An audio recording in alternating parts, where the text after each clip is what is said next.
वसई तालुक्याच्या ग्रामीण पट्ट्यातल्या प्रत्येक आदिवासी माणसाला हा साहित्याचा जल्लोष करता आला पाहिजे आणि साहित्य हे नेमकं काय आहे हे घराघरामध्ये पोहोचलं पाहिजे. यासाठीच उसगावच्या श्रमजीवी संघटनेच्या माध्यमातून आणि विधायक संसदच्या माध्यमातून साहित्य जल्लोष आणि साहित्य संमेलनाचं आयोजन करण्यात आलेलं आहे. माझ्यासोबत स्वतः श्रमजीवी संघटनेचे अध्यक्ष, माजी आमदार तसेच राज्यमंत्री दर्जाचे विवेक पंडित आहेत. भाऊ, काय सांगणार एकंदरीत या नेमकं कसं कार्यक्रमाचं आयोजन काय आहे, नेमका याचा उद्देश काय आहे? नमस्कार. श्रमजीवी संघटना गेली 42 वर्ष काम करते आणि आदिवासी हा त्या संघटनेचा, आमच्या संघटनेचा आधार आहे. हे खरं असलं तरी ठाणे जिल्ह्यामधला, पालघर जिल्ह्यामधला भूमिपुत्र हा संघटनेशी एकरूप झालेला आहे आणि संघटना त्याच्याशी एकरूप झालेली आहे. म्हणजे सर्व जाती धर्माच्या लोकांना संघटनेमध्ये स्थान मिळालेलं आहे. आपल्याला या दोन्ही जिल्ह्याचे, पालघर आणि ठाणे जिल्ह्याचे जे प्रश्न आहेत त्या प्रश्नांना निर्णय पद्धतीने संघटना वाचा फोडत असते, आंदोलनं करत असते. साहित्याचा एक भाग हा संघटनेकडून राहून गेला होता 42 वर्षामध्ये आणि म्हणून समाजातले जे मान्यवर साहित्यिक आहेत त्यांनी उसगावला यावं.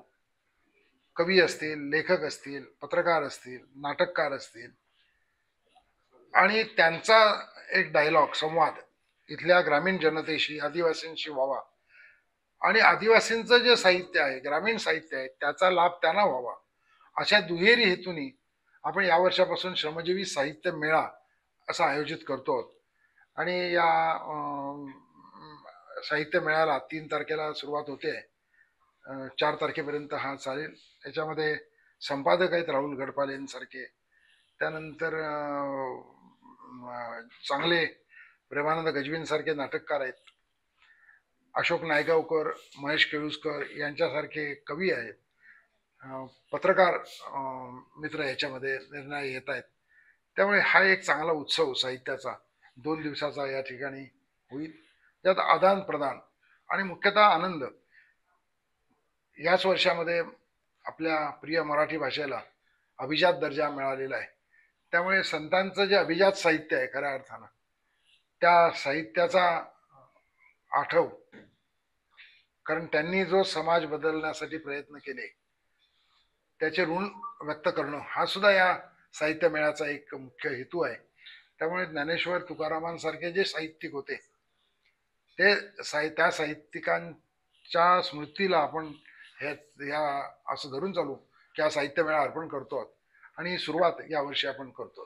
भाऊ, आपण जर बघितलं तर सध्याच्या सोशल मीडियाच्या जगामध्ये आजची तरुणाई जी आहे ही कुठेतरी सोशल मीडियाकडे भरकटत गेलेली आपल्याला पाहायला मिळते.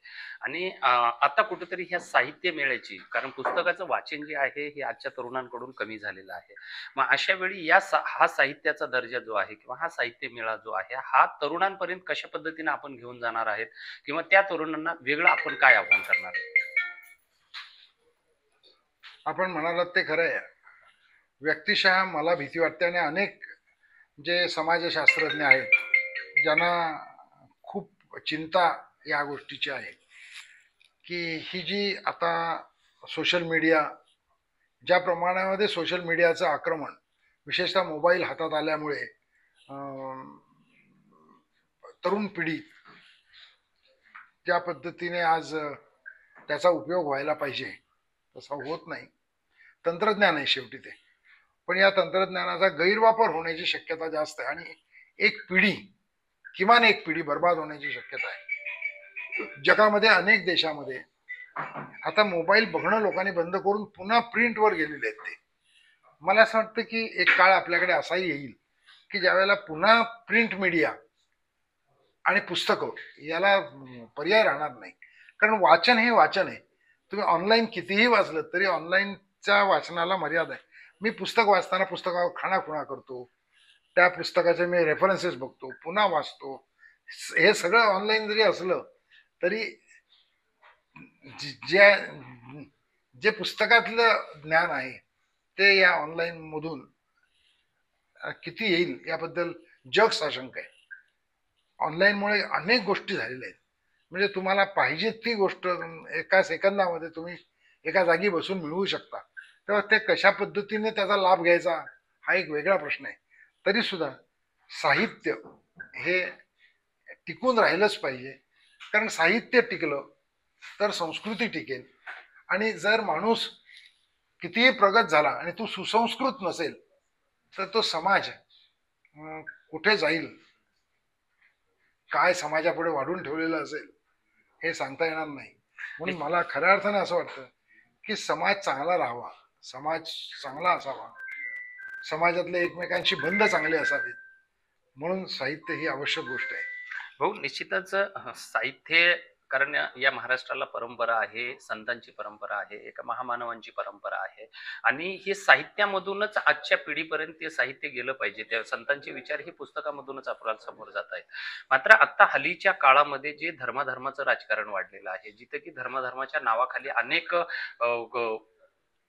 वाचाळ असे वक्तव्य बाहेर येतात आणि त्यामुळे कुठेतरी जी आजची तरुणाई ही कुठेतरी भरकटल्या जाते. असं वाटतंय का तुम्हाला की हे साहित्य कुठेतरी वाचन कमी झालेलं आहे आणि त्यामुळे चुकीचे संदेश, मग ते राजकारण्यांच्या तोंडून असेल किंवा आजच्या वेगवेगळ्या माध्यमातून असेल, याच्यामुळे कुठेतरी तरुणाई, आजची जी बदलणारी तरुणाई याच्यामधून कुठेतरी बदलत चालली आणि याचा इफेक्ट जो आहे धर्म आणि जातीचा या तरुणांच्या डोक्यावर पडतोय?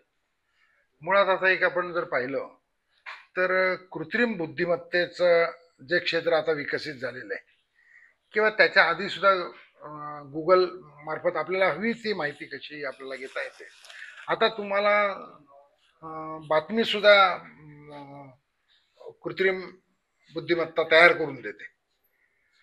याचा दुसरा अर्थ असा की विचार करण्याची तुमची क्षमता जी आहे ती कमी कमी होत जाते आणि कृत्रिम बुद्धिमत्ता आता विचार करायला लागेल. हे जरी असेल तरी मी स्वतः याचे प्रयत्न केले. मी जे लेख लिहितोय ते मी एडिटला त्यांच्यावर टाकून पाहिले, 3-4 ऑप्शन्स मी पाहिले. ते वाचल्यानंतर माझ्या लक्षात आलं की हे माझं असूच शकत नाही. सुंदरही वाटेल, ते सोपं करून देतील, पण तरी ते माझं माझं असण्याकरता जी माझी क्रिएटिव्हिटी आहे ती कृत्रिम बुद्धिमत्ता करू शकत नाही. मला असं वाटतं की हा धोका आपण आपल्या पिढीला समजावला पाहिजे की कृत्रिम बुद्धिमत्ता ही कृत्रिम बुद्धिमत्ता आहे, त्याचा कशासाठी वापर करायचा ते ठरवा, पण जिथे क्रिएटिव्हिटी आहे, जिथे सृजनशीलता आहे, काहीतरी नवीन तयार करायचं आहे, त्यासाठी याचा वापर करू नका हे सांगणं. आणि समाजातली या अशा पद्धतीची आणि जग जवळ आलं पण माणसं दुरावली. आपण जे म्हणता तसं मी विचारच नाही करायचा. माझ्या डोक्यावर त्या सोशल मीडियाचं एवढं हॅम्परिंग आहे की मला जे मी पुन्हा पुन्हा बघतो ते खरं वाटायला लागतं, कारण माझे विचार करण्याची क्षमता जाते. मला असं वाटतं की कधीतरी याच्यावरती सरकार सुद्धा बंधनं आणेल आणि माणसाची विचार करण्याची क्षमता म्हणजेच माणूस पण आहे ना. माणसाचा बुद्धीच जर काढून घेतली, मेंदूच काढून घेतला तर माणसाकडे माणूस पण काय राहिलं मला सांगा. म्हणजे ही जी आहे आता तुम्ही जे म्हणता की धर्माधर्मात हे आहे, धर्माधर्मात आज आहे असं नाहीये, त्यामुळे तर फाळणी झाली. धर्माधर्मामध्ये तेढ होती म्हणून तर फाळणी झाली, त्यामुळे पूर्वीपासून आहे. आता ती अधिक प्रकर्षाने समोर येते, कारण माध्यम आता तुमच्या जवळ घरात तुमच्या येऊन पोहोचली, तुमच्या प्रत्येकाच्या घरात कशाला प्रत्येक व्यक्तीकडे येऊन पोहोचलेली आहे. आणि माझा विचार काय आहे तो काही नाहीच आहे ना. त्या माध्यमावर माझ्या डोक्यावर काय ते माझा विचार करण्याची कुवत बंद झालेली आहे. असे बिनडोक लोक आपल्या समाजात सोशल मीडिया तयार करील तर आपला समाज कुठे जाईल याच्याबद्दल धुरीणांनी विचार करण्याची गरज आहे. आता कोण विचार करणार हे मला विचारू नका. कोणाला विचार, समाजाचा विचार करायचा वेळ कोणाकडे आहे हे मला विचारू नका. आम्ही सर्वजण या वर्षाचा विचार करणार आहोत, फार फार तर पुढच्या 5 वर्षाचा विचार करणार आहोत.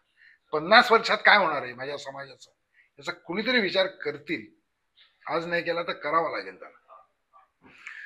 निश्चितच हे होते श्रमजीवी संघटनेचे अध्यक्ष आणि आदिवासी लढ्यासाठी मागच्या अनेक वर्षापासून लढा देणारे विवेक पंडित. या साहित्य मेळ्यामधून आजची बदलती परिस्थिती, आजची बदलती तरुणाई आणि आजचं या AI चं जग, याच्यामुळे भ्रष्ट होत चाललेली माणसांची बुद्धी निश्चितच या साहित्य मेळ्याच्या माध्यमातून कुठेतरी याला चालना मिळेल आणि प्रत्येक तरुण असेल, प्रत्येक व्यक्ती असेल, यांनी जोपर्यंत आपल्या बुद्धीचा विचार करायला सुरुवात करणार नाही तोपर्यंत आपली बुद्धिमत्ता, मग शेवटी माणूस कशाला म्हणावं हे आपल्या विचार करण्याच्या शक्तीवरच डिपेंड असतं, असं वक्तव्य सुद्धा त्यांच्याकडून करण्यात आलेलं आहे. विजय गायकवाड, TV9 मराठी, वसई.